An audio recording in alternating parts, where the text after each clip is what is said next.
Wasted a lot of time.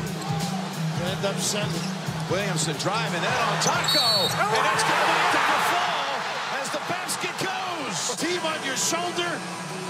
Big time delivery. How about those onions, Grant? Woo! This was a one-on-one in the end with two guys with 4 fouls. It wasn't a dunk on Taco, but the message delivered. And it was his 5th. Tell you, this guy right here all night when his team has needed him. A one-on-one in the end with two guys with 4 fouls.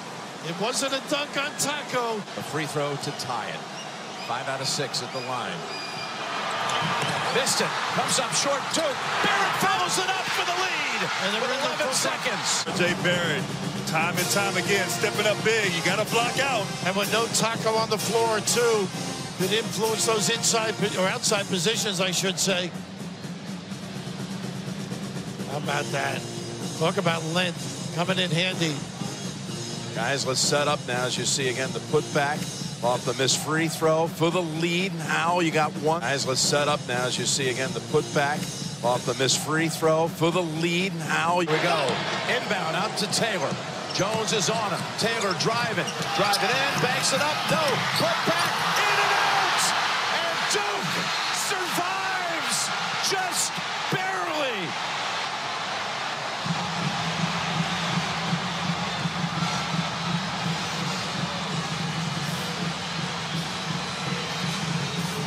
That is Duke winning, advancing to the Sweet 16 after a scare against UCF in the round of 32. Welcome to the show. It's Views from the Sideline. It is March 26th, 2019. I'm your host, Chris Pappas.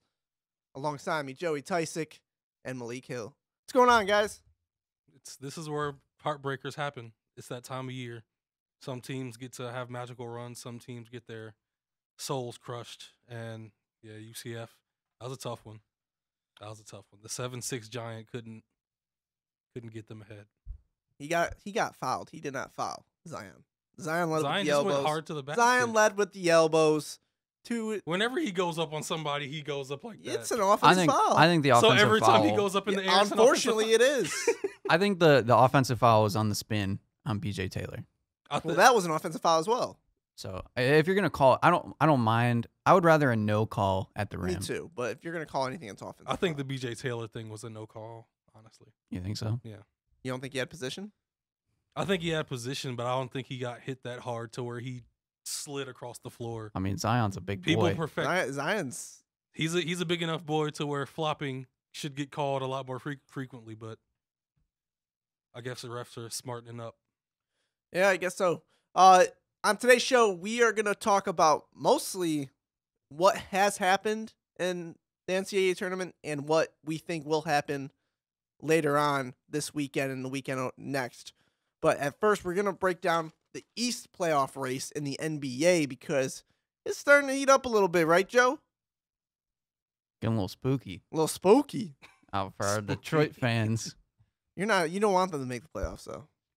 Oh, I did. Now I'm like 50-50. I have nothing. I would rather them make the playoffs at this point than to be the end of the draft. As of right now, they're the 6th seed. Listen, because they're tied with Brooklyn and they have one less loss, so they're technically the 6th seed. When you go on a win streak like that, and they win like 12 of 14, and then you lose 2 games in a row by like they've 30. lost 5 of 8. Listen, What can you say about this team right now? Yeah. After a stretch like that, they have one of the best home records in the Eastern Conference. All of my favorite teams make me believe in them in certain stretches, and they disappoint me. So I can't believe in this team. I can't. Well, the tough schedule has played a role. If we're gonna break down what the Pistons have played recently, yes, the Cleveland loss was a bad loss. They did rest. They did rest Blake Griffin that night. That Then Miami they beat Heat loss was. the Miami Heat loss. That's that one that's was one a of the while worst. back. Come on, that was Yeah, a but while we That's back. we haven't talked about the those worst. all that much. Oh You my wanna talk God. about that it? was a Phoenix No, we don't Suns need type to of loss, completely man. talk about it, but Because they bounced back solid. They beat the Lakers. They beat the Raptors. If they didn't beat those Lakers, I really would have been out. Yeah. but I believe like a couple weeks ago, somebody was trying to say that the Pistons had an easy schedule. Well, they do have an easy schedule, but they just had this road trip they have to get through. But after this road trip, it's going to be pretty easy. We'll see. Do you want me to show you? It makes me nervous. The Magic have won 5 games in a row and are playing really good. I think the Heat have only won 2 in a row, so All right. that's a normal thing. So they've had this 5-game road trip, and they've lost to Portland and Golden State in Golden State. Both games they played tough. I'm fine with both those losses. I have nothing against those. Golden State, yes, that is what it is. And they play at Denver tonight. I expect them to lose. And then after that, they play Orlando at home, which has turned into a big game. It'll be a big game. Orlando's playing really good. I'm not gonna lie. Then they play at home against Portland, which is a winnable game. Monday at Indiana. Wednesday versus Indiana, home and home. They can split that. Then they'll play at OKC on April the 5th. That's going to be a tough one. And then they have 3 winnable games to finish out their schedule. Sunday the 7th against Charlotte, which will be a big game. Tuesday, April 9th against Memphis. And then Wednesday, April 10th at New York. What are their chances of missing the playoffs right I now? think very slim. Because they have an easier schedule than Brooklyn and Orlando. And Orlando's Miami. beat some Okay. tough teams though right here. here. I just wanted to know. I think you're I buying just into needed the to- Orlando hype too much right now. Well, I think it's more likely that Orlando sneaks in, but Miami falls out. Miami's playing really well right now, though. I think Orlando's playing really well. So it's, one's on a 5-game win streak, or Miami's on a 2-game win streak. They're both kind of heating up per se. Boo. That was terrible. Awful. Wow. I was hold hoping on, you- hold I was on, hold hoping on. you- Malik, Does Orlando have a magical run? Stop it. March Madness doesn't apply to the NBA. I'm just saying. It doesn't at That all. was terrible. I've watched. That was so bad. Is Brooklyn in the 5th seed right now? No, Brooklyn is 7th. They're 7th. They're better than the Pistons. So they're technically tied. And They're technically D'Angelo tied. Russell is playing out of his mind right now. I mean, you can't say they're better So- than the Pistons. The Pistons are the 6th seed, They're better tied than the though. Pistons, man. but they're not because they have the same winning percentage. Anyway, I can't keep a straight face. Exactly. But anyways, as of right now, the Pistons are a game and a half above. Is it Orlando? Yeah, Orlando's 9, so they're a game and a half above Orlando, who is currently the 9th seed. Miami sits at 8. They are a half game above Miami, who is also playing well, and then they're in a virtual tie with Brooklyn as of right now. Easy schedule, somewhat easy schedule coming up. They've taken advantage of the home games they've had recently to bounce back and get into the position they are in right now. Joey, playoff confidence meter for the Pistons. Come on, Joey. Give me that Pistons doubt that you have on a it's yearly basis. it's like slightly above 50-50. I'll go like Slightly? 60-40. Like Yeah, 60 they make the playoffs, 40 they don't make the playoffs. Do you think they're Okay. 8th seed though? No, because I think if they're gonna make it, they're gonna be okay, and 6 or it's 7? not gonna like sneak in. You're gonna say 7. I know you. I don't know. I don't know who Brooklyn has left, We can check it out.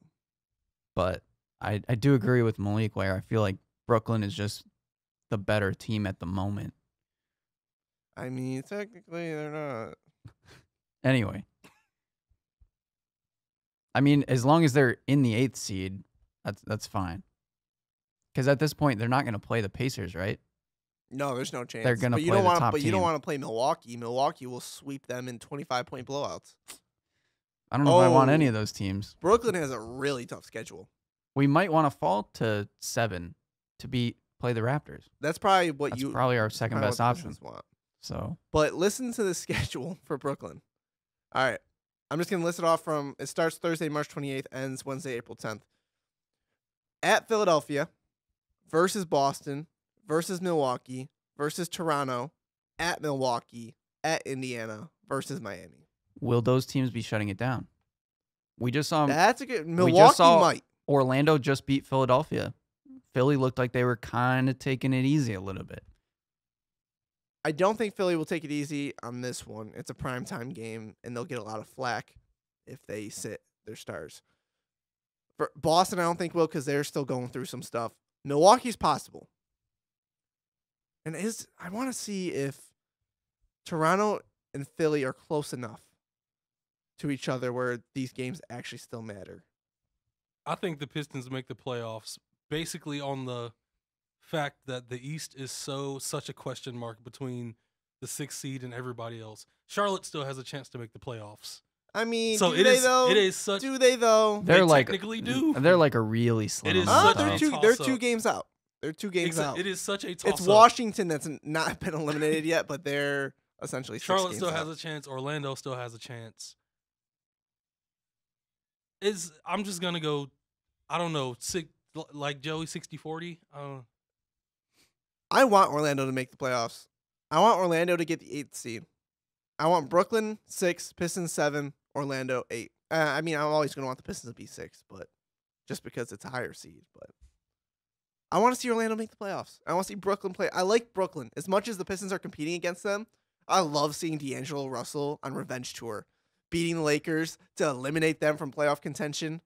That was awesome. Seeing Nikola Vucevic in the playoffs will warm. I don't my really heart care about and that. I probably could care less about Nikola Vucevic. This guy over here. Anyway, Nikola this Vucevic. guy- I over could here. care less This about man Nikola has been Vucevic. playing He's like been an playing. all-star. Okay. He's been- okay. He's been great. He Let's- finally guys, gets his guys, all-star. guys. He's been They great. make the playoffs. I'm gonna ask you a question. I don't care I'm about gonna Aaron ask, Gordon being in the playoffs. I'm gonna ask you a I care about question, and Nikola if you Vucevic. give me the wrong answer on this one, I might just have to close down the show here, because the wrong answer to you, no, the Is he wrong gonna answer. ask who would you rather have, Nikola Vucevic or Andre Drummond? Answer the question, What? Malik. What's the question? He Is just that told that's you. actually the question. Okay, Nikola Vucevic, Andre Drummond. With how Andre's playing right now. I'm taking Vuce. I know you're just a Pistons need to spread the floor. That's such a terrible take. He spreads the floor. Pistons need I more like shooters. Vucevic more, but I'll keep Andre Drummond playing at this level. At this level, Andre Andre's Drummond at averaging this level. 19 and 16 He plays with at- 2 listen, boards and 2 steals. He plays at this level like making clutch free throws. He plays at this Vucevic level. averages a double-double. Andre he can Drummond. pass Not the ball. 19 and 16. That's fine. Andre Drummond plays at this level about 15 games a year. He's playing at the So- right time. I don't care. He is. That's why I'll take him right He's now. played 15 straight but games I like that. I like Nikola Vucevic much more. Vuce has got a much more well-rounded game He's also about 5 years older. that suits. Yes, that is a downfall. And he has a better offensive game, although he's 5 years older. And Andre's a better defender and rebounder. I don't know about that. Andre isn't a very good defender. What? Yeah, Andre's a very overrated defender. He's a rebounder. I'll give you that. Nikola He's a Vucevic is a fantastic terrible rebounder. defender. Andre has been a terrible defender. He's been a terrible. Go look defender. at defensive player efficiency. Come Andre back to plays me. good defense. He plays really good defense. That's a bad sometimes, take, Malik and and bad Joe. defense. That's a a lot bad of other take. times. It's a bad take. Just look at his shirt. Bias. Anyway, I can't. We're remember. talking we to move a on? guy that's a fan of the Sad Boys. can we so, move on um, from the NBA? yeah. Probably. Oh no, we cannot actually. Oh. One more thing we have to touch on before. Oh, the we go real into news. The real news in the Real NBA. news. I'm gonna let Malik take this one. I'll just leave it. I'm gonna just say what it is. I'm gonna let Malik take this one. Lonzo Ball is leaving Big Baller Brand. LaMelo Ball is leaving Big Baller Brand. Big Baller Brand is falling. Hey, Leandro's leaving too. Don't forget him. Just forget the. Sell oh, your God. merch. No, you want to save it because it's going to be worth a lot more in a couple years. It's going to be worth nothing because this thing is Investment. going to just burn to the ground. Malik, what is your take on this situation? This situation. And break it down for the people too, Is- because you got a lot of background on This this. situation is really, really weird, and really looks. It falls back on LeVar Ball in a really, really bad. It's a horrible look. You meet this guy that's a friend of your son's in middle school. That has been to prison. I think on a gun charge at that point. Or did he go back to prison? Or, I don't think so. well, I think they said he was fresh out of prison When he went. when LeVar and him teamed Okay. up. And LeVar, he didn't take any time to look at what he was arrested for, what he did in his life. I like this dude. He seems genuine. He's a cool guy. I trust him. That's what LeVar said. Goes to jail for fraud and all types of problems stealing people's money. Gets out. They build Big Baller Brand. Everybody's hype. Everybody's in on it. You got the Lonzo shoes. You got all this The stuff. Mellow Ones? The Mellow Ones. We're just going to skip past all that stuff because it really doesn't even matter at this point. Well, comes out that he's been stealing money from Lonzo. About $1.5 million. $1.5 million. Should have saw it coming. LeVar didn't see it coming. It's about damn time. That's what I'll say. It's about damn time. Lonzo's distancing himself From his father and... I haven't knocked him because it's his dad, and his dad has been like this his entire life. So it really hasn't annoyed me that he's stuck with his dad through all this, but Lonzo's a man now. It was time for him to make a man decision. And that's what he's doing. That's exactly what he's doing. I'm happy his little brothers are wising up too. They're his dad, and I'm sure they'll always love him, but you can't stick around for this. You just can't. I hate to say, he's just too reckless. It's time to make your own decisions. I think Lonzo's agent posted a video of him throwing away a pair of all-black ZO2s, which that shows... And it said, dump your merch. Exactly. It's over. Lonzo posted a new picture. His new profile pic on Instagram is him as a baby in a Nike shirt. Good things are happening. I think I'm going to agree with what Jalen Rose said. I think it was either yesterday or I think today. We're going to see the best of Lonzo from this point out. I agree. As a person, as a player, I think we're gonna start seeing everything that he was hyped up to be. Before his dad came into, when scouts were just saying who he was. And we're gonna see this all take place in the New Orleans Pelicans uniform. Or a Phoenix Sun, no. But I'm happy this is happening. Although it's a messed up situation, lost money. It's time to start over. Yeah. It's time for a new chapter, and this is what those kids need. Especially LiAngelo and LaMelo. Well, LiAngelo's not. He's not the smartest kid. Let's just say that. He's not the smartest kid. He's probably got his Gucci shades on right now. LiAngelo, we'll leave him out of this. LaMelo still has a ton of growing to do as a teenager. He's a top. What is he? A top 10 prospect? He's a top. I think he's 20 prospect. I thought he was top 10. Country. Last I checked. Some people say top 10. Some people think number 1. Ridiculous. But number 3. This can give him time to really grow now. Listen to what his big brother has to say, who is easily the most level-headed person out of all of them. He's the one he should follow. Yeah, person. He should follow in Lonzo's footsteps. Exactly. Now it gives him a chance to do that. He could take the necessary steps to getting to his dream of being an NBA player. And Lonzo, now that he's his own man, and the target might come off of his back a little, it's just him. There's no more LeVar. Lonzo can finally become what everybody thinks he can be. Let me ask you this question, Malik. Is this the end? Complete end? Like, we're not going to hear about him as much anymore. We're not going to talk about him. Is this the complete end of Big Baller Brand 1 and LeVar Ball? LeVar being on ESPN, LeVar being on FS1. Is this the end of Big Baller Brand and LeVar Ball? I think this is definitely the end of Big Baller Brand, but this is nowhere close to the end of LeVar Ball. People are still going. This makes him even more interesting to interview. LeVar will make even more money now being interviewed by people saying he's stupid, saying, how did you not see this coming? He's still a person that hogs attention. He's attracted to the cameras, whether it's TMZ, whether it's Fox Sports, whether it's ESPN. He's going to get interviews, and he's going to take a chance to try to give his side of the story to everything. So this somewhat hurts LeVar as a person that's a judge of character and a person to judge as a businessman. But in terms of TV ratings and getting people to watch what you're producing, getting LeVar in, it's gonna raise your content is going to pull people in to see what he has to say. So it hurts him a little. I think Big Baller Brand is done, but LeVar will be fine. That family will be fine. Of course, I'm sure it's going to take time for them to get close again because this separation is needed. And also, like, what was it? His wife, or is it just fiance? Lonzo's fiance. Like, they had a whole issue with that. And Yeah. They there's a had lot an of stuff issue. going on in the Hey man, baller. all NBA. There's a long sheet of NBA players having Let's girl not- problems that we Let's don't talk about know Tristan about. Thompson for a second. Let's here. not talk about Yeah, that let's talk because about- that means talking about the Kardashians. Let's talk about Jason and- McSteel for a minute here. Let's talk about Chris Humphries that got out and had a good career. For Hey, the rest shout of out his to Chris time. Humphries. Hey, man, you dodged a bullet on He's that one. a good man. Joey, what's your impressions of this whole situation? Yeah, it shows some maturity from Lonzo. It shows a little bit of maturity from the brothers too, to kind of follow in Lonzo's footsteps. So, I mean, it's good for them, I think. Try to make your own way.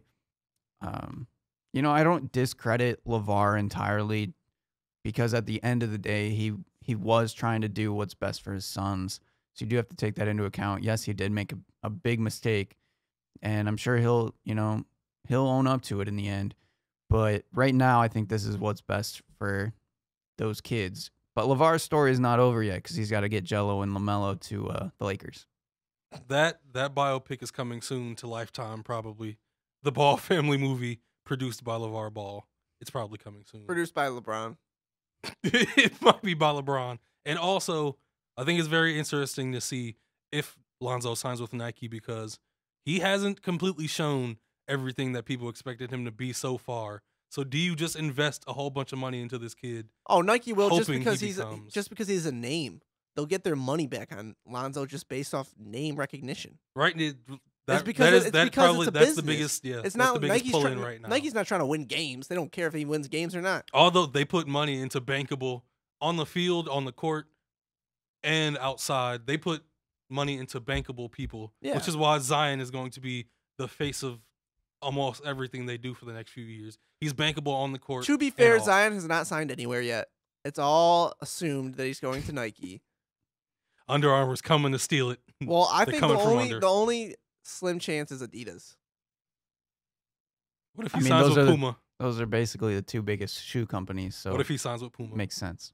He goes with the new wave. That'd be awesome. I would love Zion. I want him to go signing. with Nike. I want him to go with Puma, just for the hype. Nike or Adidas are going to give him the bigger contract. So That's enough of NBA talk. Let's talk about what we really want to talk about. It's March Madness coming up. It's the Sweet 16 weekend. Our bracket is doing okay. The views from the Sideline bracket, which we filled out last week with special guest Garrett Kaloje of 88.3 WXOU and Sammy Taramina of ONTV. I'm looking at the bracket right now, and I just noticed for Duke advancing, Joey put Zion. Yeah, It's logical. It's Zion versus I the field. I appreciate it. I mean, that's what kind of happened. So MSU and U of M make it to the Sweet 16. What did you see, Malik? I want to talk about Michigan first. In that first game, Michigan versus Montana, and then Michigan versus Florida. Honestly, I'm kind of surprised about. I'm gonna say I'm surprised, but I shouldn't have been surprised about how they've played so far because they showed going into the Big Ten tournament. Besides Michigan State, they handle business with other teams. No matter who blew out Iowa, trashed Minnesota, you blow it against Michigan State. You completely blow out Montana. Florida gives them a little bit of a fight. They handle it the rest of the second half. You handle them. They're showing that they have what it takes and they have the players and the coaching to, if you punch them, they'll come back with something. They have a player to respond. Last game, Jordan Poole shows up, puts up 19. First game, Charles Matthews has 22 and 10. If one person falls off, like early in the season when they were riding at their highest, if one person fell off, if two people fell off, two other people would step up and completely raise their game. And the defense is always locked in. So for most matchups, they have an upper hand because of how good their defense is and the fact that somebody has the potential to have a really good or great game at any point. So, yeah, if it's not Michigan State, they can be favored in almost every other matchup because of those things. Joey, what do you think? They look good. I agree. Charles Matthews and Jordan Poole both kind of looked back to what they looked like during the beginning of the season, which is good. There's really not a whole lot of concerns right now, honestly, which is almost concerning in itself. I think it's even better because Florida played so many different defenses within those two halves and kept going back and forth. And Michigan was able to settle in every single one of them. Yeah, and the nice thing, too, is it's going to be another defensive matchup coming up Thursday when they play Texas Tech. So they'll get all these games that fit their style. And I think if they keep doing what they're doing, they can beat just about anybody because they're playing like they did early on in the season. I was going to say, how do you guys feel about them going up against Texas Tech? Texas Tech played really well against Buffalo. They blew the doors off of them. They were up 30 at multiple points in that game. Malik, what's your game plan for Michigan moving into this weekend? The key to this game, it's Charles Matthews versus Jarrett Culver. That's the key? That's the key because Charles Matthews, for most of the season, he's been maybe the best defender on that team. When you put him on the other team's best player, he basically shuts them down. Last game, he was on Kevon Allen, shut him down pretty much most of the game. Jarrett Culver is a lottery pick. Charles Matthews has to stay on his defensive assignment, not stray away during pick and rolls and good ball movement. He has to eye on Jarrett Culver the entire time and continue to be that dominant defender he's been shown to be. And this might be an ugly game. It really might be. No, it will be. Yeah. It will be an ugly game. Two hardworking defensive teams that can get hot at points, but also can slump. This could be the snooze fest of the Sweet 16. If you're not a Michigan fan or a Texas Tech fan, honestly, I won't be mad if you skip this one.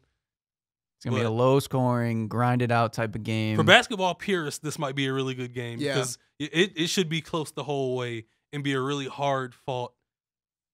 Both of these teams might be in the bonus within like 6 minutes of both halves, and it might just be a slow free throw shooting, who can grind it out chess moves game. Yeah. The best thing about this tournament, though, that I keep giving advantage to Michigan is Iggy Brasdeikis is always on the road, and that's when he plays the best.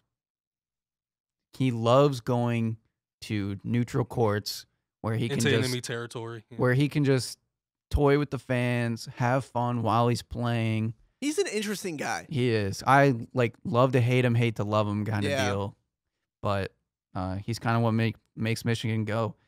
And I feel like Michigan has a slight edge, but I'm nervous that Texas Tech, Florida's a really good defense. Texas Tech is another step up. And the only concern is if Michigan goes through one of their dry spells. Exactly. The advantage, though, is that Texas Tech doesn't have as many weapons as Michigan.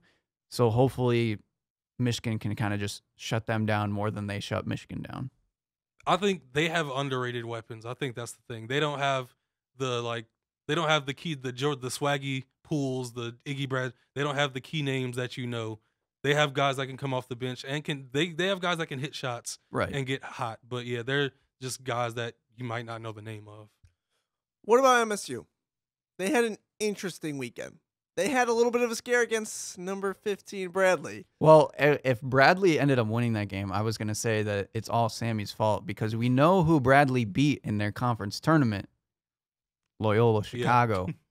You never doubt Loyola Chicago. So if Michigan State would have lost to a Missouri Valley team. I'll tell you this. If Loyola got in and they were playing Michigan State, I was picking Loyola. Just for the sake of the bracket, we were all picking Loyola against that. Geez. But fortunately, they came out of halftime, bounced back, sent somewhat of a message. They're just the better team, advanced, and they played really well against Minnesota. What did you see in that one, Joe? Well, I saw Jordan Murphy go down early in that game, which hurts. But Michigan State played well overall. The only concern is they know Minnesota. Minnesota knows them. So going into it, they smacked Minnesota earlier in the season. It was another Big Ten game, basically. So that's a confidence boost right there. The problem with Michigan State is that Kenny Goings still doesn't have it going. And can we get another? No, he didn't mean to do that one. No, I'm sorry. He didn't mean to do that one. I'm sorry. The thing that's saving this team is Cassius Winston. Yes. He has shown such good leadership and poise in this tournament. I've been He's super shown it impressed. all year, though. Right. But I feel like even more in this tournament, in this kind of setting, where he is the guy for this team, I think he's really stepped up and kind of surprised me in a way. If you give him any type of space, he will. It might be over. If you give him space and he hits one jump shot, there are maybe 2 or 3 more coming, and then you're down by 10 and you don't know what hit you. Right now, they just need another score. They're kind of still having that problem McQuaid has to stay on of not figuring, he has to. like with Goings struggling, McQuaid needs to step up. McQuaid has been good. Somebody needs to help Cassius a little bit more, because those big guys will get a bunch of rebounds for you. So you're going to get open looks. You just got to knock them down. And that's like my only concern, is that they're not getting the production that I feel like they need from somebody else. But their defense is just as good as anybody else. Are you worried about LSU? Yes. I'm not. I think they should be a little bit worried. Why? Because people doubted them so much. LSU has struggled all tournament. I don't think so. They played tough competition. That's true. Yale was actually solid competition. Maryland, I think Maryland's overrated. I thought Maryland would gain some confidence in the tournament, and they ended up doing that in the first round. But in that, Bruno Fernando and Jalen Smith, 2 very talented big men, their guard play was what let them down. Michigan State has the guard play, but LSU's talent, that's what's getting them by. They have such higher talent that they can make runs and hit difficult shots when they need to. And if everything goes right, we'll have MSU versus Zion. You also forget that LSU is also on a secondary mission with Skylar Mays, losing his dear friend Wade Sims at the beginning of the season. So, there could be a little bit of a emotional push there to counteract the whole coaching issue. But their guard play is just super good. What was a key game or a key storyline you guys saw from this first weekend of the tournament? It would have been Fletcher McGee if he didn't go 0-12 in that in that second game. But man, did he stink up the floor. Oh man. Boy. Yeah, it's nightmare of a second game. It's the tale of 2 games, man. Yeah. Holy cow. Joey, you go first. I mean, UCF Duke is like the obvious one. You didn't want to talk about that today. I kind of don't. But anyway, I'll throw out another one just to. Yeah. I think Kentucky playing like they have without PJ Washington and his health moving forward. What is his status? Is a very big question. I'm not sure right now. I haven't seen any updates. He's on a scooter. That's what we know. He's riding around. I believe he's still in a hard cast. I'm sure they'll figure it out. Sometime probably. I think Houston might knock off Kentucky this weekend. It'll probably be tomorrow that they'll figure it out, because I think they'll go through practice Wednesday. Yeah, I think Houston's going to kick off Kentucky. I think this Gonzaga-Florida State game is going to be incredible. Really? I think it's. Why is that? Florida State is playing a level of basketball that I haven't seen them But we play talked in about that so heading into the long. tournament. Even though, we knew they were a really good team, but what they did to Murray State trashed Marquette. Florida State said, them. "You're still not a very good team." Very politely. And Gonzaga's a #1 seed, and they deserve to be because they're talented. They're not frauds like Virginia.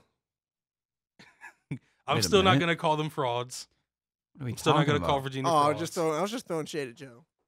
Everybody wanted Gardner-Webb to beat them so bad. Virginia just needed to get out of the first round. Dude, that's all they needed. Hey, it was close for a minute, too. I saw people panicking because it was like 5-6. Man, that would have been hilarious if Virginia lost again. They'd have to sit the next year out. It doesn't matter about their success. They'd have to sit the next year out. I'm shocked about Oregon.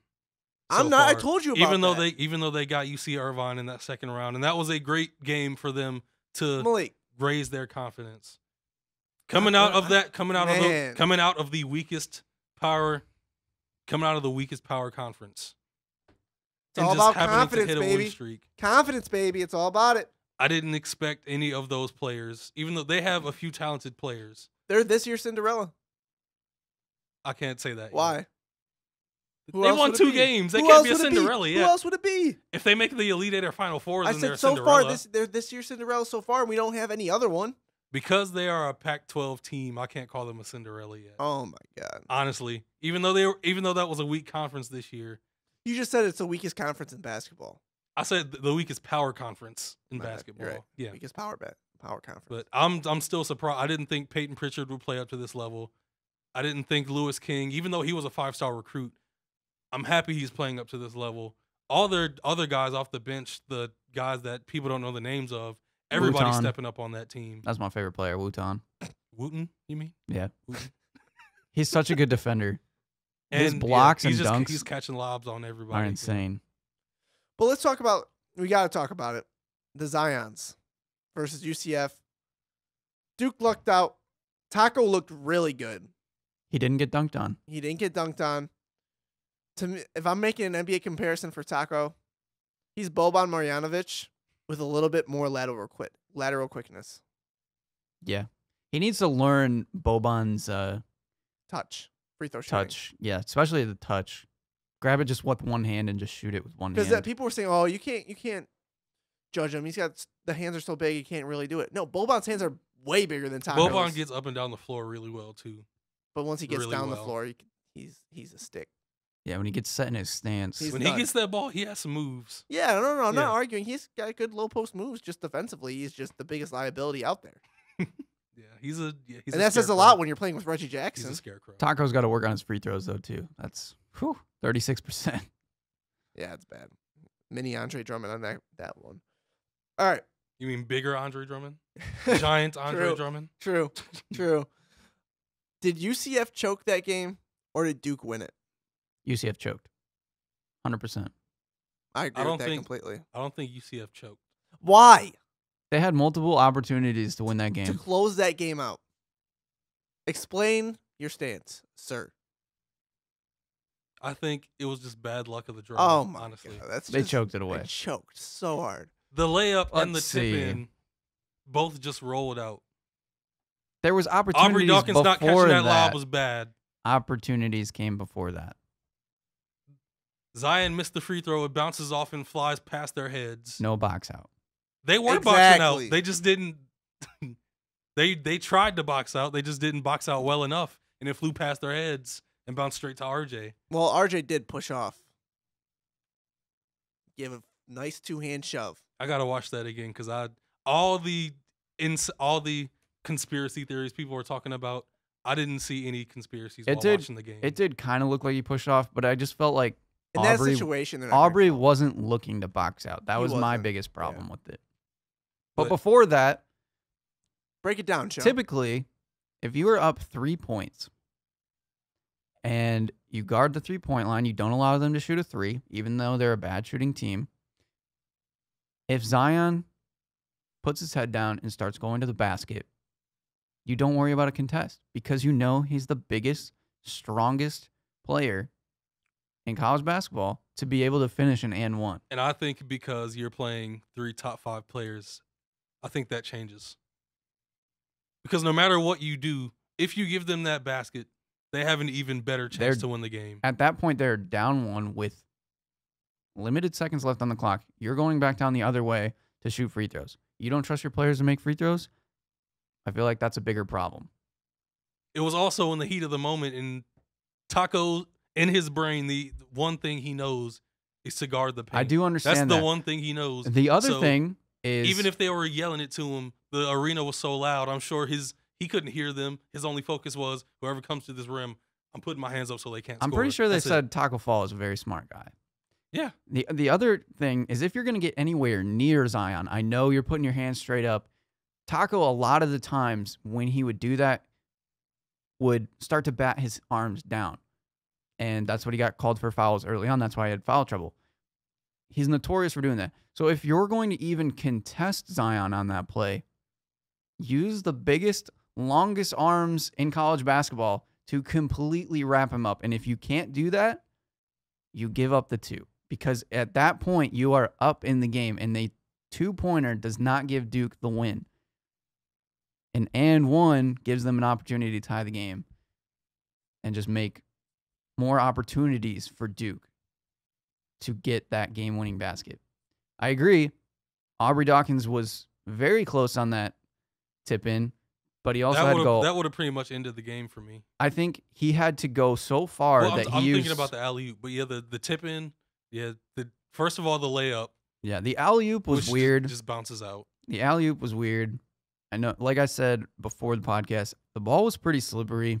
In my opinion, it seemed like a lot of people were mishandling it. I don't know if in that situation that's what happened, but it could have been.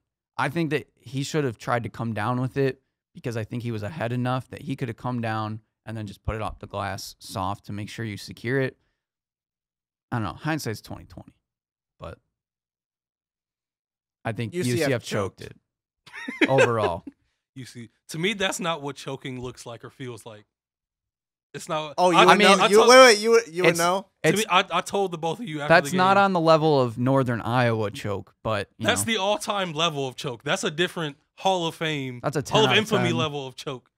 That's one of the greatest chokes of all time. But to me, a choke is when you're up by like 10 Okay. with like 40 seconds left and you just let it all fall away. No. If it's a close game and a 6-point you make a lead mistake, with 40 seconds left is a choke.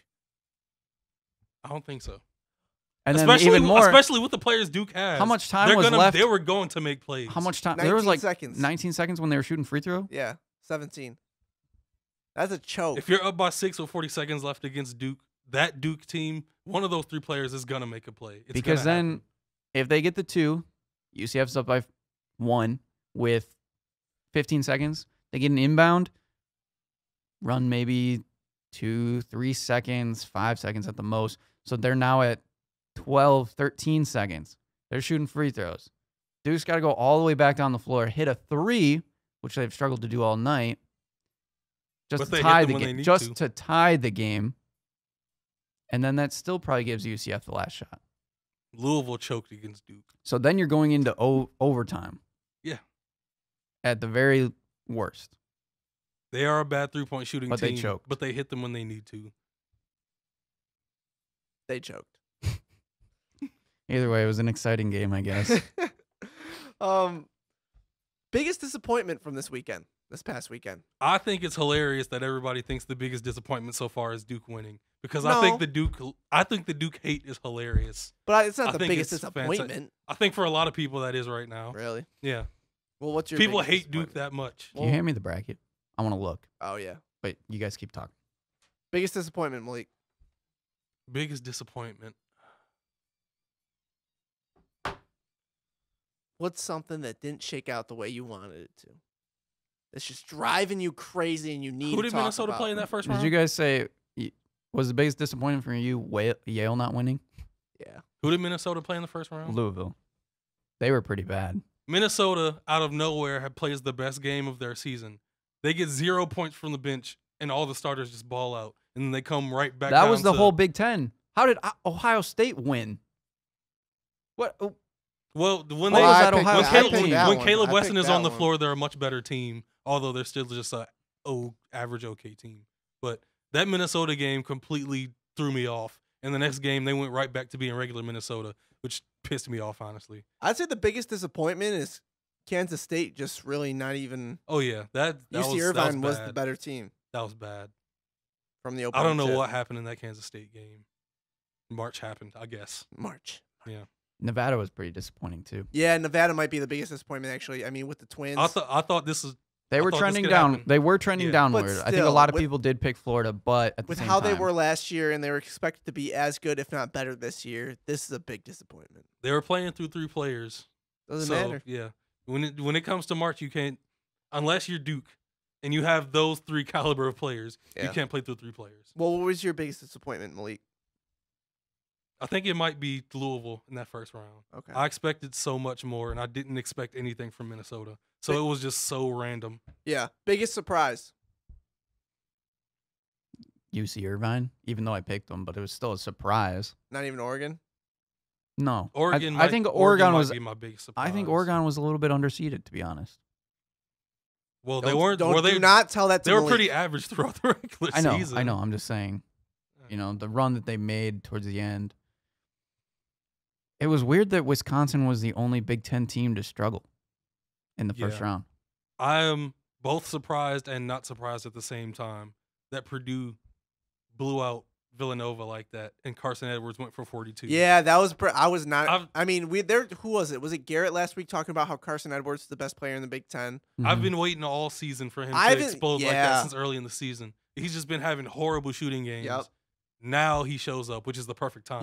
Purdue, Tennessee is that kind of transitions us to my next thing I want to talk about is. To me, it seems like a horrible matchup for Purdue, but anything can happen. I just want to see Carson Edwards. I just want to see him go off.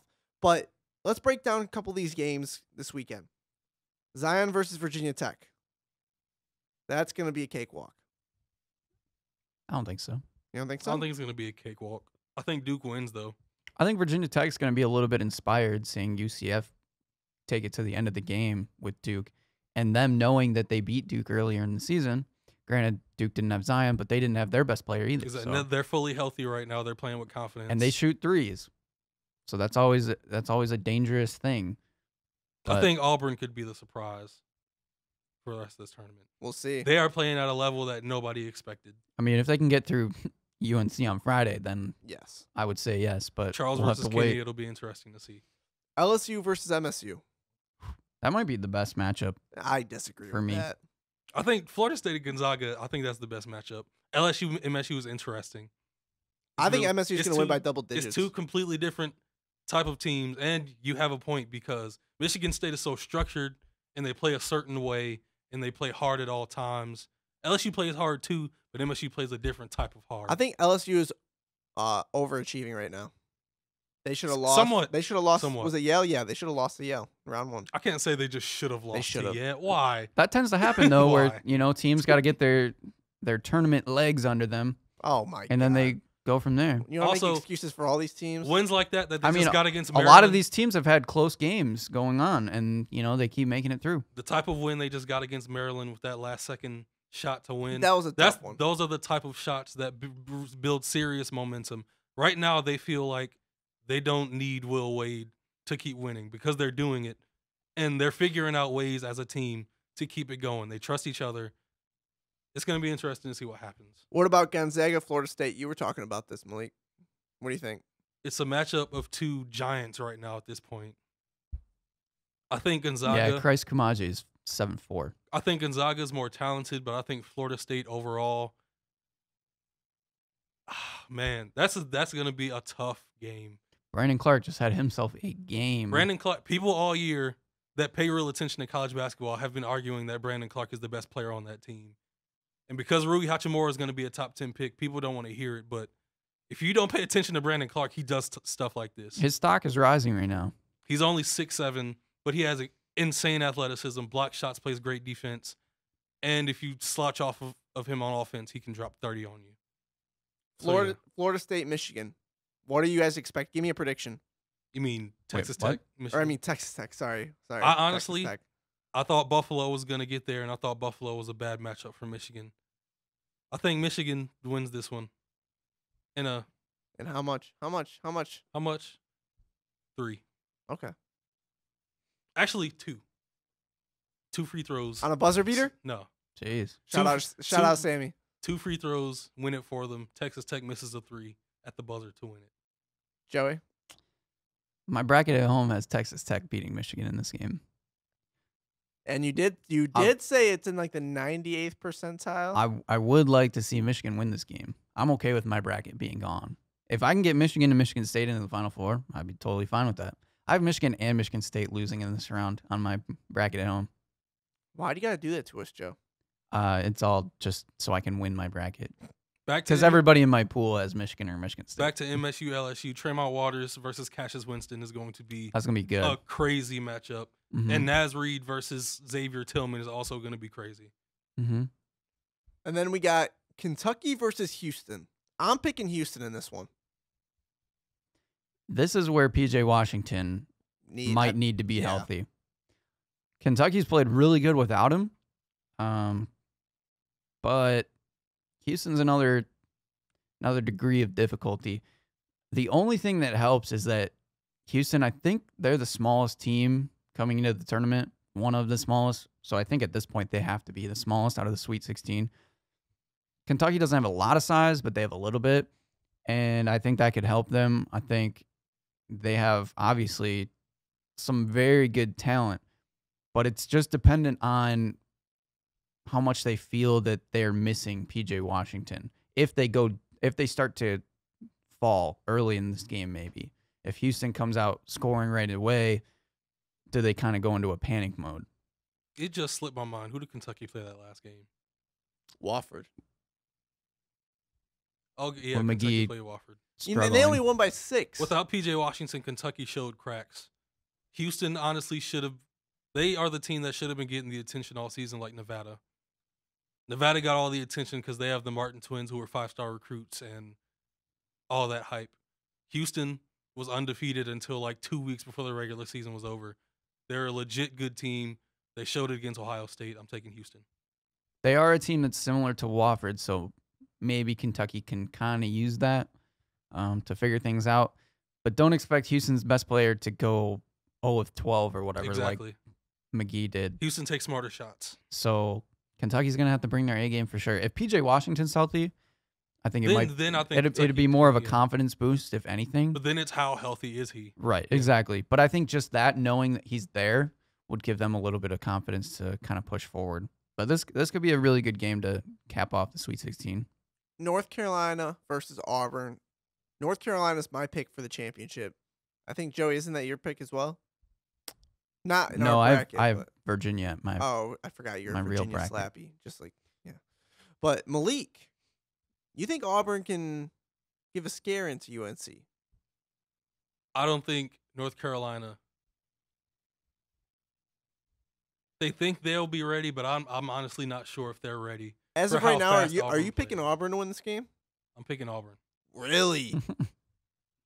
Watching how Auburn played that last game, how fast they were getting down the court. There were times the other team would score. They'd get it to Jared Harper. He'd throw it full court down. Brown is wide open for a 3. He could have gone for a layup or a dunk. Shoots the 3 wet. He starts the game like 5 of 5 from 3. Everybody's hitting shots. I think Jared Harper is going to play above Kobe White in this game. I think Auburn isn't scared. I think Bruce Pearl is going to have them ready to play. I'm taking Auburn. It's a big pick right there. Purdue, Tennessee. It's March. You got to have some. Hey, You got to have those types of right. picks. That could be a really good game though too. Both teams like to get up and down the floor. Purdue, Tennessee. Are you talking about? No, Auburn, UNC. Oh, okay. Tennessee blows out Purdue. See, I think I'm gonna say Carson Edwards wills the Boilermakers victory. I think Jordan Bone and Lamonte Taylor as a combo against Carson Edwards, they are built for this moment where they get to this type of guard they put all of their defensive effort into. It doesn't take much to get Carson Edwards off. He's going to start taking horrible shots when shots aren't falling. And if they're not falling, Tennessee has so much beyond just Admiral Schofield and Grant Williams. They will bury Purdue if Carson Edwards starts missing shots. Can we let Purdue play Isaac Haas? Can we just let him play him just for the heck of it? I think it'd be more interesting. Grant Williams and Admiral Schofield might embarrass Matt Harms all game. Matt Harms is not physically or I don't think mentally prepared for what them two are bringing to him. Joey, what about you? I think this game could be close. Tennessee had a scare last round against Iowa. Granted, just the raw talent came out in the end, I think. Iowa needed to win that game in regulation. I knew going into overtime it'd give Tennessee a lot of hope. But, maybe that gives Purdue confidence, seeing another Big Ten team take that arguably best SEC team to overtime. But, again, Carson Edwards is going to have another crazy game like that. He's basically what keeps Purdue going. And if he starts to struggle, they're going to be in a lot of hurt because they don't really have anybody else that can fill it up Carry like he the does. load, yeah. And then the last game we'll talk about is Virginia versus Oregon. I'm picking Oregon. I think Virginia is the first number 1 seed to fall. They're a fraud like they are every single year. Give me Oregon. Give me Oregon by 8 points. Yikes. Virginia's going to win this game. Virginia. By how much? 15. Their I offensive, like the confidence. All their right, offensive hold on. firepower is too Hold on. strong. Next week, I don't care what happens the round afterwards. If Oregon wins, you take the clip of me saying Oregon by 8, and you take the clip of you saying Virginia by 15. Okay. I need it ready to go. That's I'm taking fine. Virginia. Virginia is so much better But than it's Oregon. March. But it's March. It's March, Malik. Take Oregon with but me. there are also games where the better team just shows Malik, out. But Malik, it's March. You see what Florida State just did Malik. to Murray State? Malik, it's March. It is March. Wasn't Murray State supposed to win that game? It's March. But it's March. It's also now into the Sweet 16 where Cinderellas and these big Exactly. teams start to fall. Around this time, this is where the real teams start to show up. Joey, And there's Joey. maybe a Cinderella that makes it. guys, you're overthinking this.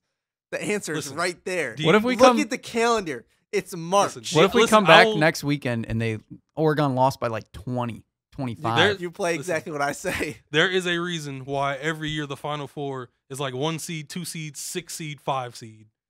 It's going to be a 12 seed this year. Every now and then, a seed past 11 makes it. Every now and then. Two Wait, years wait, in wait, you look 2 at- years in a wait, row is today it's now and then. It's ironic. It's funny. Right now it's now and then. Joey. I'm with you. Thanks, thanks, Malik. I'm with you. If I'm with logic and reason. you know, if Oregon wins, I guess kudos and to the Chris. occasional fairy dust of March. Thank you. But around this time, this is when logic and reason start to take over. It's just a good matchup for Virginia too. Yeah, better teams start to show their will. Yeah, you're right. Oregon's going to show their will. Oregon isn't the best. Sure. Yeah. Sure. Can't wait till next Those week. Ducks. And you know what? Bobo is going to run out the tunnel. He's going to play too. Bobo, yes. Yeah, it's happening. I'm gonna I- text Chris Thursday night at midnight, right after Virginia wins. Into the first half, Virginia's up 50-25. Ultimate comeback. That's what he's going to tell us. Exactly. Anything else you guys want to touch on before we Gonzaga's still Scoot on my outta pick to here. win it. Zags are win to win it all? Yeah, to win it all. They're still my pick. I'm nervous that Although Michigan or Florida Michigan State- State's gonna go down. One of those teams. I think one of them's goes if not down this both. weekend. I think it's I think it's Michigan. I think this could be the end for the Big Ten. I hate to say it. great first weekend, horrible second weekend. If they win, if they prove me wrong, I'm great. That's fine. Like I said, bracket busted. I'm totally cool with that. If Michigan and Michigan State lost, I think that would be a great way to shake things up. Although I'm a Michigan fan, that would be an insane way to shake things up, seeing them two go, because they're both of those teams are predicted to go deep by most people. Very true. Uh-oh. It's that time, fellas.